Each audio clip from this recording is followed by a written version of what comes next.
계속해서 사도 바울이 썼던 서신서들을 중심으로 해서 각 교회의 여러 가지 일들과 문제들을 살피고 또 그리고 그 문제들을 어떻게 사도 바울이 해결해 가는가 하는 것들을 보고 있습니다. 오늘은 이 데살로니가 교회에 대한 이야기입니다. 데살로니가라고 하는 이 도시는 마게도니아에 있는 도시인데 빌립보와 함께 행정도시로서 매우 중요한 그러한 곳이었습니다. 사도 바울과 그의 동력자들이 빌립보라고 하는 곳에서 복음을 전하다가 많은 고난을 당한 후에 옮겨간 곳이기도 합니다. 안타까운 일이긴 한데 그 도시에 참으로 많은 유대인들이 있었다고 합니다. 왜 안타깝다고 하는가 하면 이 유대인들이 참으로 바울과 그리고 복음 전하는 자들을 힘들게 하고 괴롭혔기 때문인 것이죠. 사도 바울 일행은 데살로니가 지역에서 제법 상당한 전도의 열매를 맺게 됩니다. 그런데 말씀드린 유대인들의 이러한 반발로 인해서 결국은 베레아 지역으로 이렇게 피신을 해야만 했습니다. 그리고 그 뒤에 아덴을 거쳐서 고린도 지역에 가게 되고 그곳에서 1년 6개월 동안 머물게 되는데 바로 그곳에서 데살로니가서를 쓰게 됩니다. 그렇게 보면 데살로니가 교회가 세워진 다음에 얼마 지나지 않았다는 것을 알 수 있고 역사가 그렇게 길지 않다는 것, 어쩌면 어린아이와 같은 그러한 교회라는 사실을 우리가 알 수 있는 것이죠. 여느 교회와 마찬가지로 이 데살로니가 교회에도 사도 바울이 편지를 써야 할 만큼 어느 정도의 문제가 있었던 것은 사실입니다. 물론 우리가 앞부분을 살펴볼 때에 사도 바울에게 큰 기쁨을 준 것은 맞습니다만 그럼에도 불구하고 문제가 있었다는 것이죠. 그리고 우리는 그들의 문제에 대한 사도 바울의 권면을 통해서 그리스도인들이 소망을 품고 살아가는 이것이 얼마나 중요한가 하는 것들을 살피면서 은혜를 나누고자 합니다.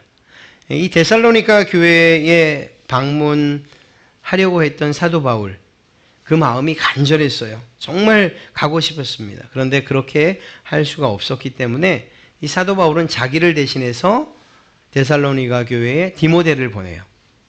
디모데를 보내고 그리고 이 일을 통해서 내가 너희 데살로니가 교회를 잊어버린 것 아니다. 혹은 내가 방관하거나 방치하고 있는 것이 아니다. 내 마음은 그렇다 하는 것을 이렇게 표현합니다. 감사하게도 이 데살로니가 교회를 다녀온 디모데가 아주 기쁜 사역에 대한 보고를 합니다. 데살로니가 교회가 이러이러합니다. 근데 그 내용이 사도 바울의 마음을 너무 기쁘게 하는 거예요.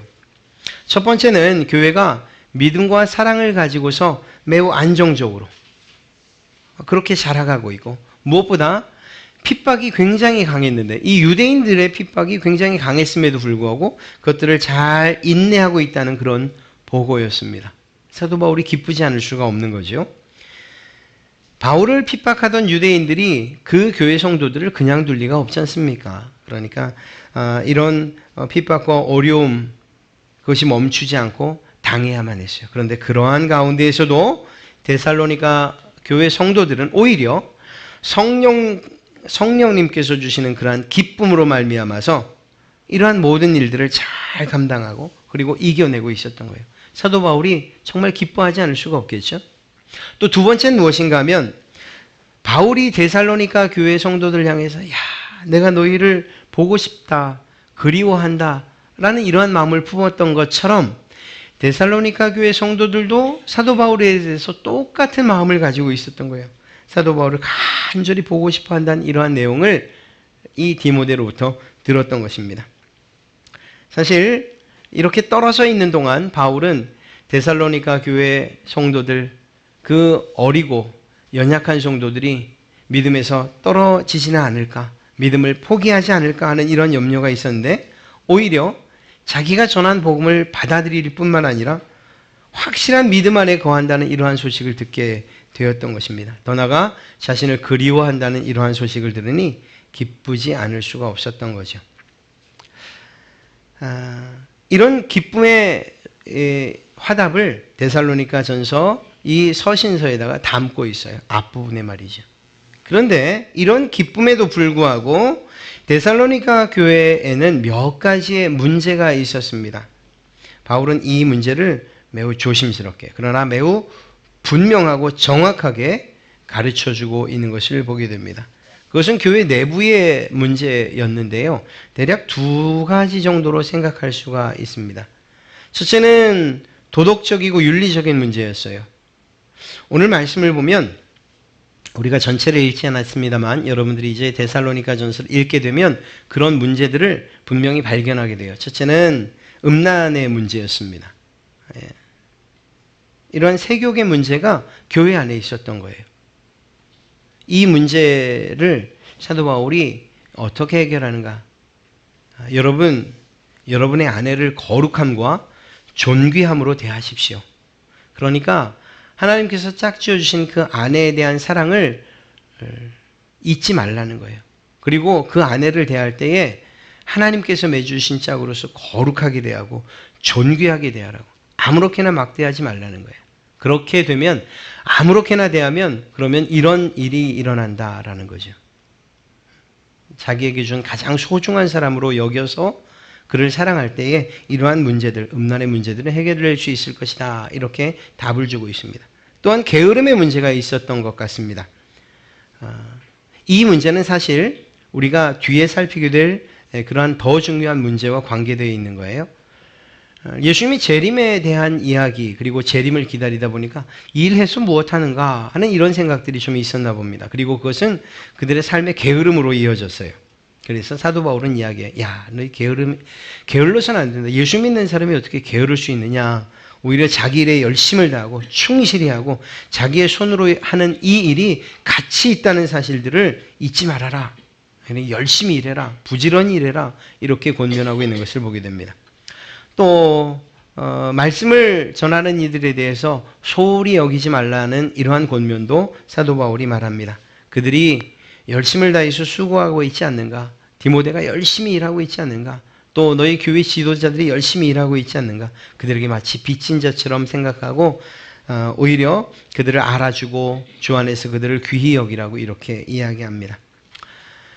어느 교회나 있겠습니다만 연약한 성도들을 힘없는 자들에 대해서 무시하는 일들이 이 교회에서도 있었나 봅니다. 그들에게 대해서 이렇게 말하죠. 오히려 강한 너희들, 또 부요한 너희들, 또 뭔가 가지고 있는 너희들이 그렇지 않은 사람들을 좀 배려하고 그리고 오히려 그들의 신앙을 붙들어야 되지 않겠는가 이렇게 이야기를 합니다. 이렇게 도덕적인 문제가 윤리적인 문제가 교회 안에 있었습니다. 그런데 이런 도덕적이고 윤리적인 문제보다 더 큰 문제가 한 가지 있었는데 그것은 바로 교리적인 문제였습니다.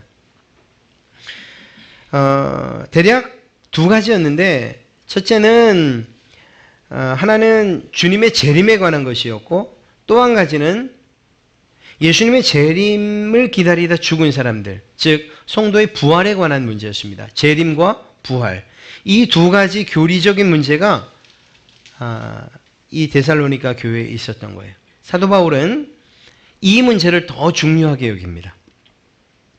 사도 바울로부터 재림에 관한 설교에 큰 감명과 감동을 받은 데살로니가 성도 교인들이 어떻게 합니까? 자신들이 섬기던 우상들을 버리고 그리고 다시 오실 예수님만을 간절히 기대하게 돼요. 기다려요. 예수님이 다시 오신다는 사실을 들었으니 다시 오실 주님을 기다린 것 당연한 것이죠. 데살로니가전서 1장 10절 말씀을 보면 또 죽은 자들 가운데서 다시 살리신 그의 아들이 하늘로부터 강림하실 것을 너희가 어떻게 기다리는지를 말하니, 데살로니가 성도들이 예수님의 다시 오심을 기다리고 있었다는 것을 알 수 있어요. 그런데 문제는 곧 오실 것이라고 기대하며 그렇게 기다렸던 주님의 재림이 점점 늦춰지는 거예요. 계속 지연되는 거예요. 사실은 그 주님의 오심은 오늘날까지도 지연되고 있죠. 아마 여러분들도 이런 마음이 어쩌면 들지 모르겠어요. 주님의 재림은커녕 오히려 자신들을 향한 고난과 핍박의 강도는 점점 강해지는 거예요. 그러다 보니까 이 재림에 대한 확신, 예수님이 오신다고 했는데 정말 오시는 거 맞나? 오셔야 하는데 우리는 왜 점점 더 힘들어지지? 이런 생각이 들게 되고 결국 그들의 신앙이, 이 믿음이 흔들리게 된 거예요. 그리고 그것으로부터 문제가 발생하기 시작한 거죠. 그들은 이렇게 생각합니다. 그리스도께서, 예수님께서 이미 재림하신 것은 아닐까? 주님의 재림을 우리가 놓쳐버린 것은 아닐까? 만약 오늘이나 내일 재림하신다면 이미 고난 가운데서 죽어버린 그 사람들, 그 사랑하는 사람들은 과연 어떻게 되는 것일까? 그 사람들은, 이미 죽은 사람들은 소망으로 말미암아서 살아가다가 결국 고난 가운데서 죽었는데 그리스도의 이 영광스러운 소망, 그분의 재림, 그리고 그분의 재림으로 인해서 얻게 되는 그 유익마저 잊어버리고 놓쳐버리는 것은 아닐까? 언제일지 모르는 주의 재림을 기다리는 이 일이 헛된 일은 아닌가? 헛된 일이 되고 마는 것은 아닌가? 이런 생각이 든 거예요. 우리가 데살로니가 교회 성도들이라 해도 아마 똑같은 생각을 했을 거예요. 예수님 오신다고 했는데, 그래서 그분의 재림을 기다리고 내 모든 것들을 다 버리고 우상들을 버리고 주님만 바라보기로 했는데 주님은 오시지 않고 오는 것은 환난과 고난과 핍박뿐이니까 마음에 상심이 될 수밖에 없죠. 이러한 의심으로 인해서 데살로니가 교회 성도들은 혼란에 빠지고 말았던 거예요. 그리고 그들을 향해서 결코 그렇지 않다라는 사실을 사도 바울이 이 데살로니가 전서와 후서에 잘 기록하여 담고 있는 것입니다. 우리는 흔히 눈에 보이는 현상에 주목하다 보면 그 현상을 일으키는 원인을 잘 따져보지 못해요. 오히려 그 결과에 많은 관심을 갖게 됩니다. 데살로니가 교회의 문제 역시 이런 방식으로 생각해야 돼요. 재림, 부활, 그리고 교리, 신앙의 내용, 이게 뭐가 그렇게 중요한가?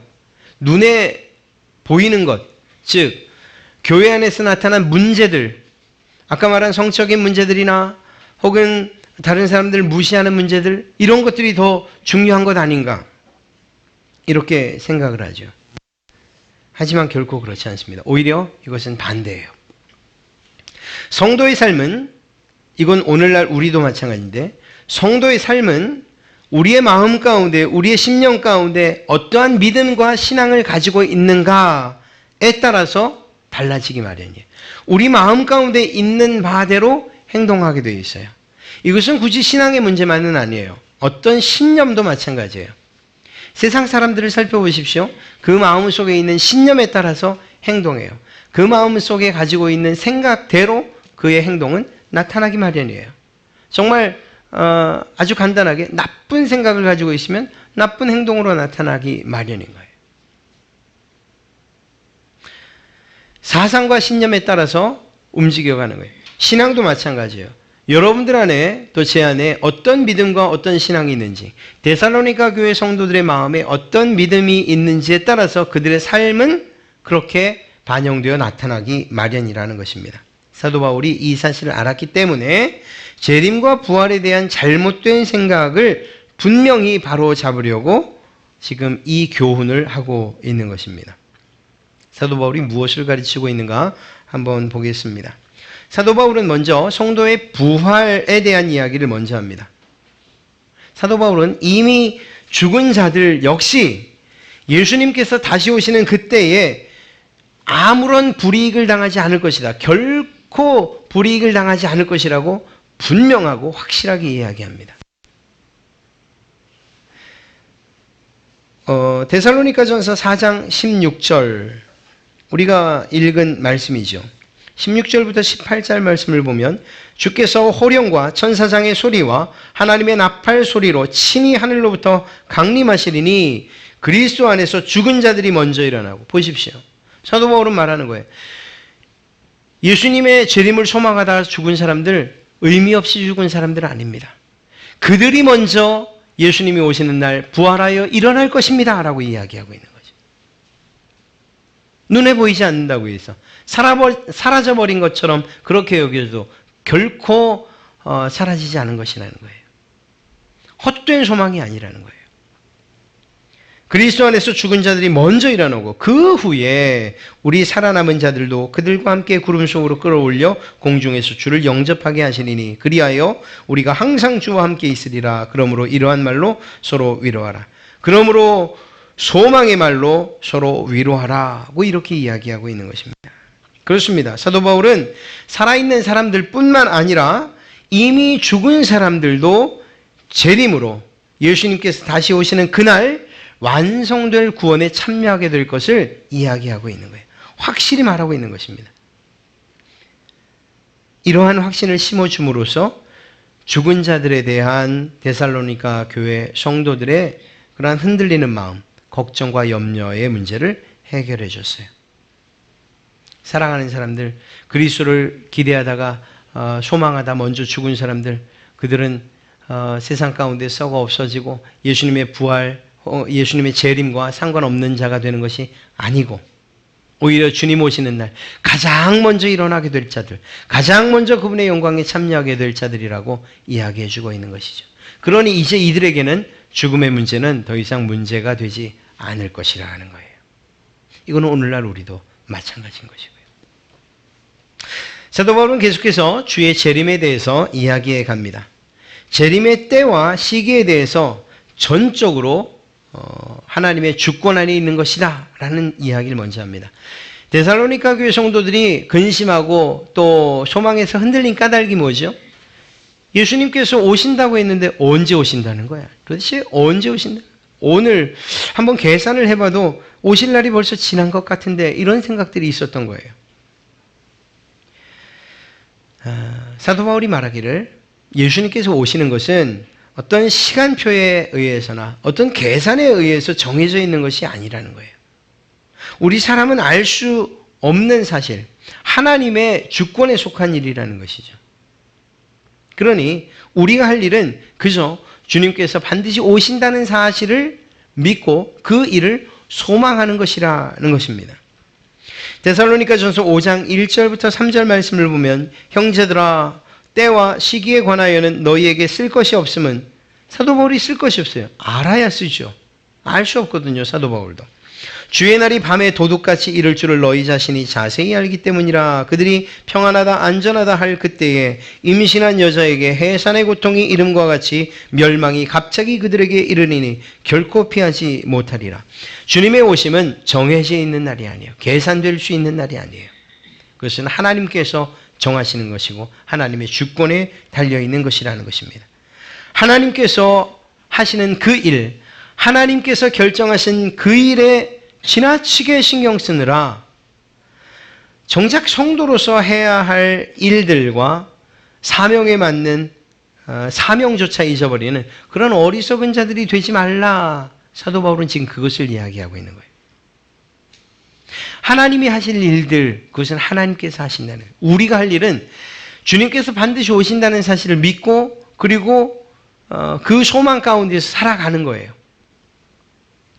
그러다 죽을 수 있어요. 핍박과 고난 가운데 먼저 순교할 수 있어요. 그러나 그들의 죽음도 결코 헛되지 않을 것이라는 것을 믿으라는 거예요. 그들 역시 비록 목숨은 지금 잃은 상태이지만 그러나 그들에게 있는 소망마저 사라져버린 것은 아니라는 것이죠. 어찌 보면 이 일은 우리에게도 마찬가지인 거예요.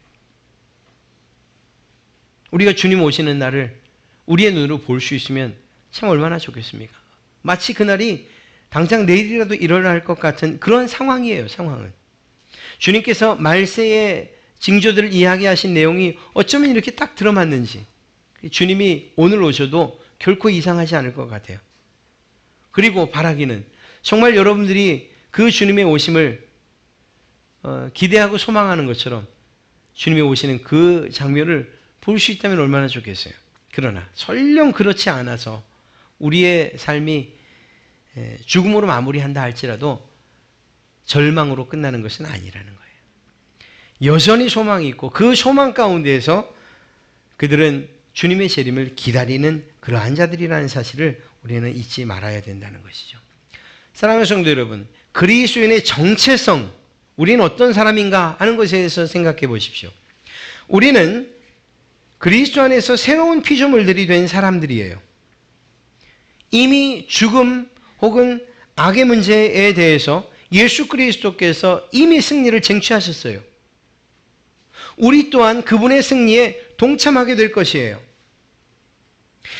구원과 생명의 새로운 시대로 들어가기로 약속된 자들이고 이미 이 땅에서 영생을 소유한 자들이에요. 비록 우리의 육신은 죽을지 모르지만 그러나 영원토록 새하늘과 새 땅에서 살도록 보장받은 그런 사람들이 바로 여러분과 저라고요.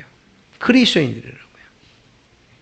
이와 더불어서 하나님께서는 예수 그리스도를 죽음 가운데서 살리신 분 아니십니까? 그분께서 마지막 날에 예수님을 살리셨던 것처럼 잠자는 자들, 예수 그리스도 안에서 죽은 자들, 그리스도 정말 예수님의 다시 오심을 기대하고 소망하던 가운데에 죽은 사람들, 잠자는 자들이라고 표현된 그 사람들을 하나님께서 예수님을 살리신 그 능력으로 다시 살리실 것이라는 거예요. 이 일을 기대하고 소망하며 살아야 된다고 사도 바울이 지금 권면하고 있는 것입니다. 예수님을 살리신 그 하나님께서 당신들을 반드시 살릴 것입니다. 그러니 그 소망 가운데서 살아가십시오. 이렇게 말하고 있는 것이죠. 사도 바울은 더 나아가서 그러니까 힘내십시오. 그러니까 여러분들은 반드시 다시 그 부활할 것이며 그 부활의 소망을 가지고 살아가야 됩니다. 여러분의 수고가 결코 헛되지 않습니다. 이런 응원을 지금 이 데살로니가 교회에 보내고 있는 거예요. 동일하게 여러분들에게도 동일한 응원하고 있는 줄로 믿습니다. 오늘 살핀 이 일은 오늘날 우리에게도 마찬가지예요. 특별히 예수님의 재림과 성도의 부활에 대한 여러분과 저의 신앙과 믿음, 만약에 이것이 잘못 형성되어 있다면 결국 우리 역시, 우리의 삶 역시 하나님께서 기뻐하시는 삶을 살 수 없을 거예요. 보십시오. 정말 잘못된 종말론들을 가지고 있는 이단과 사이비들이 얼마나 많은 사회적인 무리를 일으켰는지, 그들의 삶이 정상적이지 않았다는 것을 이미 우리는 보아 알고 있지 않습니까? 그들이 그토록 잘못된 길을 선택하고 그들의 마지막이 그렇게 비참했던 이유는 오늘 이 말씀, 예수 그리스도의 재림과 또한 그 재림을 기다리다 죽은 자들의 부활, 성도의 부활에 대한 잘못된 이해, 잘못된 믿음을 가지고 있었기 때문인 것입니다. 여러분, 지금 우리가 사는 세상을 한번 생각해 보십시오. 정의를 외치는데 정작 정의는 볼 수가 없고, 함께를 외치는데 너무나 이기적인 세상, 또 믿지 않는 사람들이 득세를 하고 힘이 있는 것 같고 잘 사는 것 같고, 아니 그뿐만 아니라 하나님을 믿는다고 하는데 하나님 없는 것처럼 믿는 그 사람들, 그래서 속이고 거짓말하고 자기만을 생각하는 사람들이 세상 꼭대기에 올라가 있는 이 세상 아닙니까? 여러분들처럼 정말 하나님의 말씀대로 잘 살려고 하는 사람들은 이들을 따라가지 못할 것 같은 그런 세상이 지금 이런 세상이에요. 이런 세상을 사는 그리스도인들, 우리들, 그럼에도 불구하고 비록 세상에서 높아지진 못해도, 세상이 말하는 성공을 거두지 못한다 하더라도 정직하게 살라고, 바르게 살라고, 다른 사람들을 배려하면서 살라고, 그것이 하나님께서 기뻐하시는 삶이라고 이렇게 가르치고 배우고 그렇게 살아가야 하는 것, 이처럼 많은 대가를 치르면서 살아가야 하는 것, 그것이 그리스도인의 삶이라고 성경은 우리에게 지금 가르치고 있는 것입니다. 왜 이렇게 손해보는 것, 분명 힘든 일이고 고통스러운 일인데 이렇게 살아가라고 성경은 우리에게 말하고 있는 것일까요? 이렇게 억울한 것 같은 그리스도인의 삶을 살아가는 우리에게 필요한 말씀이 있다면 그것이 무엇일까요? 그것은 우리가 가지고 있는 신앙과 믿음, 그것이 오늘 사도 바울이 말하고 있는 재림의, 그리고 또한 부활에 대한 믿음과 신앙이라는 사실입니다. 사도 바울은 말해요. 이런 고민 가운데 있는 우리에게 고린도전서 15장 19절을 통해서 분명하게 이야기하고 있어요. 만일 그리스도 안에서 우리가 바라는 것이 다만 이 세상의 삶뿐이면 모든 사람 가운데 우리가 더욱 불쌍한 자라. 여러분이나 제가 예수 믿는 이유가 이 세상이 바라는 것, 성공하는 것, 그저 그러한 것들 뿐이라고 한다면, 그리고 더 나아가서 그것이 전부라고 한다면, 부활도 없고 주님의 다시 오심도 없는 것, 이것이 사실이라면 지금 우리가 가장 불쌍한 자라는 거예요. 그러나 이것을 바꾸어 우리가 해석하면, 우리가 비록 세상 가운데서 없는 자처럼 살고 손해보는 것처럼 살고 주님의 명령 따라 바르게 살고 선하게 살고 그리고 다른 사람들을 배려하며 사는 것, 이 일이 만약 주님이 오시는 일이 사실이고 우리가 다시 부활하여 주님의 하나님의 심판대 앞에 서는 것이 사실이라고 한다면 결코 이 일은 불쌍한 일이 아니라 가장 가치 있는 일이 될 것입니다 라고 사도 바울은 이야기하고 있는 거예요. 여러분 믿으십니까? 여러분들이 지금 손해보는 것 같은 이 일들이 결코 손해보는 일이 아니라는 것, 하나님께서 반드시 보상하실 것이라는 사실, 주님 앞에 서게 될 것이라는 사실, 주님의 재림과 우리의 부활이 반드시 있게 될 것이라는 사실을 믿으십니까? 그렇다고 한다면 우리는 결코 손해보는, 사도 바울이 말한 것처럼 가장 불쌍한 자가 결코 아니라는 사실도 믿어야 될 것입니다. 여러분, 지금 우리의 마음 가운데에서 바라는 것, 꿈꾸는 것, 소망하는 것, 그게 무엇입니까? 좀 단도직입적으로 여쭤보면 예수님을 믿는 대가로 여러분이 원하는 것이 혹시 있으십니까? 그것이 무엇입니까? 사랑하는 성도 여러분, 부디 바라기는 여러분이 가진 그 소망을, 그 재림의 소망을 세상의 헛된 소망과 비교하지 마시기 바랍니다. 세상이 말하는 소망, 이렇게 살았으면 좋겠다 하는 것들, 부자가 됐으면 좋겠다, 성공했으면 좋겠다, 높은 자리에 오르고 명예스러운 그러한 자리에 오르고 우리 자녀들이 그냥 말하지 않아도 그냥 성공하고 하는 이런 일들,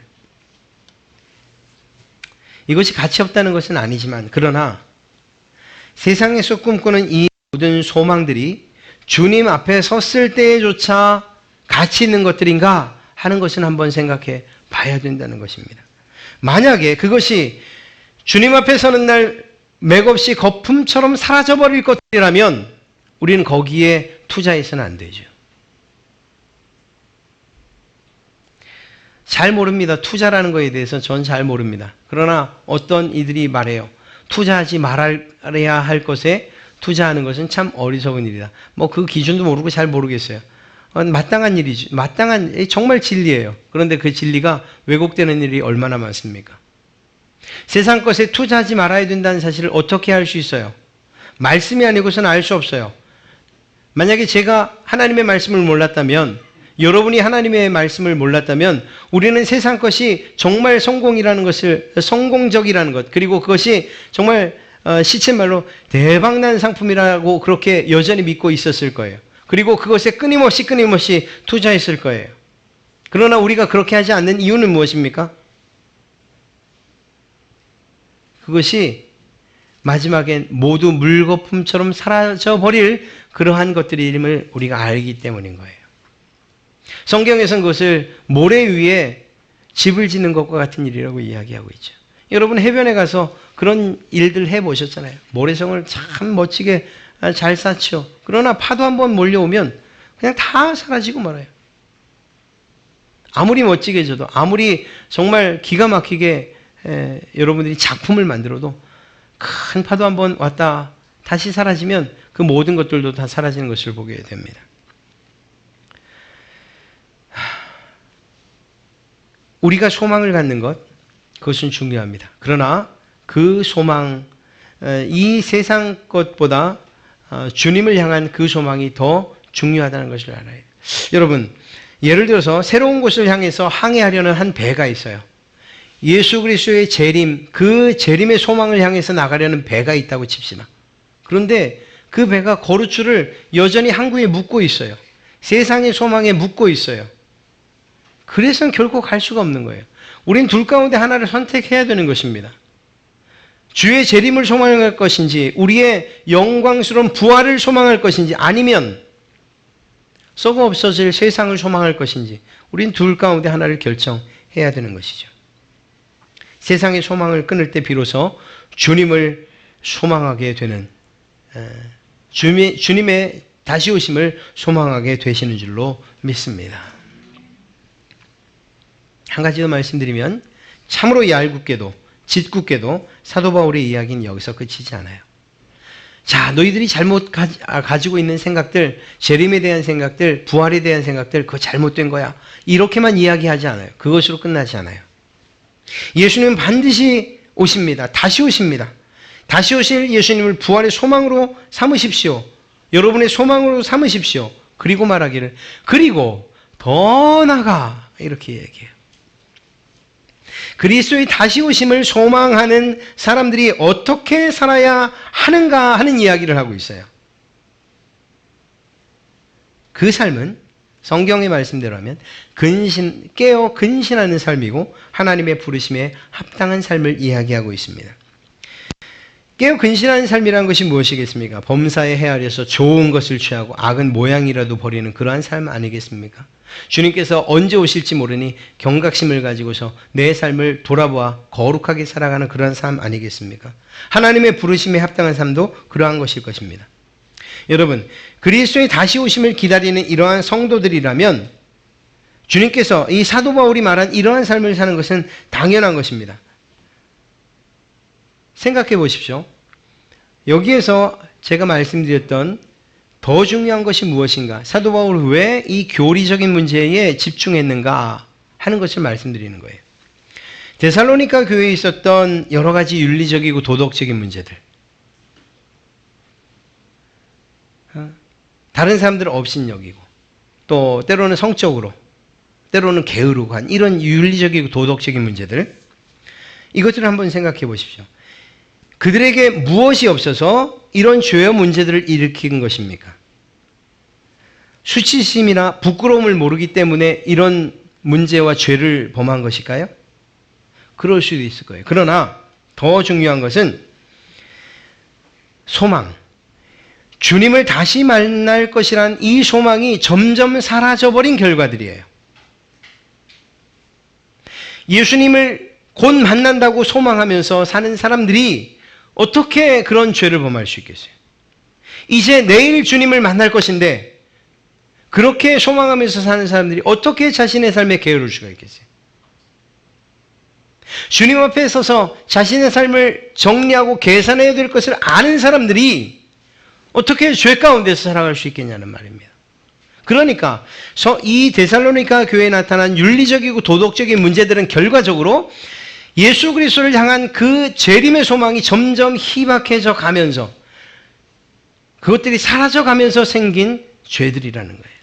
바꿔 말하면 그리스도에 대한 소망, 그분의 재림에 대한, 부활에 대한 소망을 가지고 사는 그 삶이, 그 소망이 늘 견고했다면, 늘 확실했다면 이런 죄들로부터 그들은 자유로울 수 있었을 것이라는 거죠. 예수님의 재림을 향한 그 소망은 오늘날 우리 그리스도인들로 하여금 신실하게 살아갈, 거룩하게 살아갈 동기가 된다는 사실입니다. 데살로니가 교회 성도들에게 나타난 그러한 윤리적인 문제들, 그러한 도덕적인 문제들, 그들에게 부활에 대한, 재림에 대한 소망이 점점 희미해져 가면서 생긴 문제들이라고 본다면 오늘날도 마찬가지예요. 왜 예수님을 믿으면서 예수님을 믿는 자처럼 살지 못하는 걸까요? 보세요. 국회의원 가운데 굉장히 많은 분들이 예수님을 믿어요. 또 우리가 아는 사람들, 참으로 많은 문제를 일으킨 사람들 가운데에서도 예수님을 믿는 사람들이 얼마나 많은지 알 수 없어요.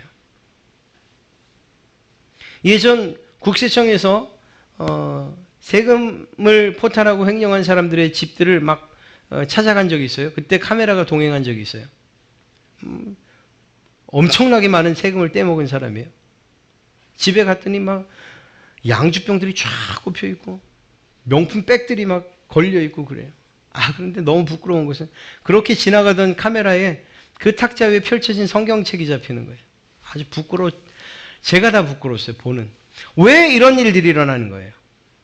믿는데 믿는 행동, 믿는 자로서의 삶을 왜 살아가지 못하는 거예요?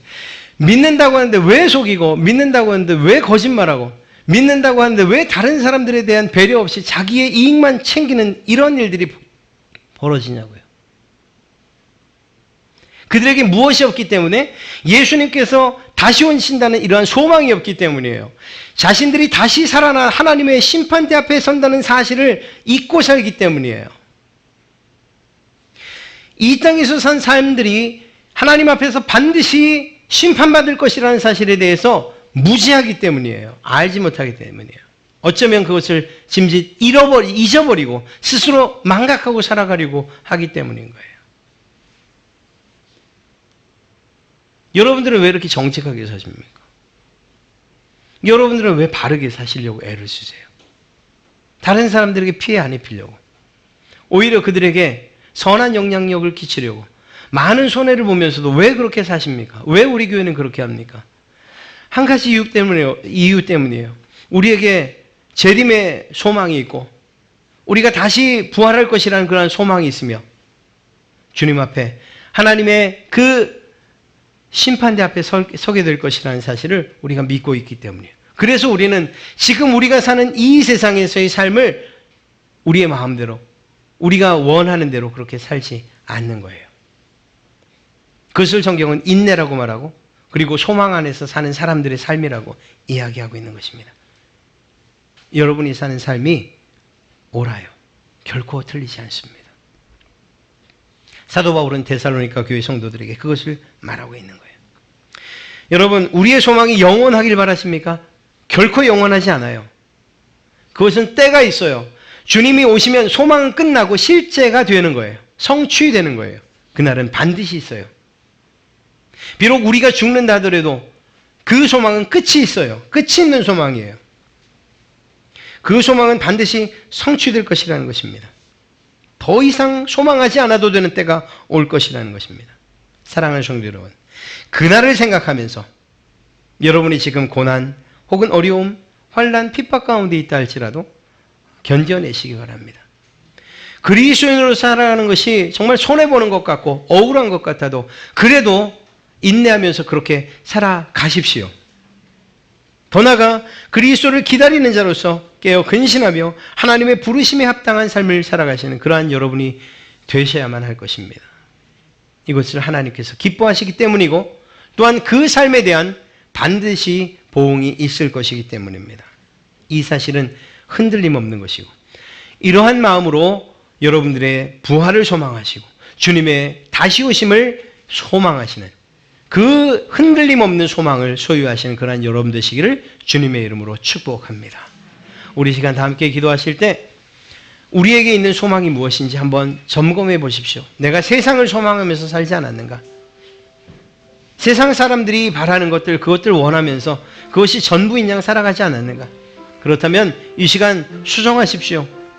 우리 그리스도인들, 우리 성도들에게 있어서의 참된 소망은 예수 그리스도의 그분의 다시 오심입니다.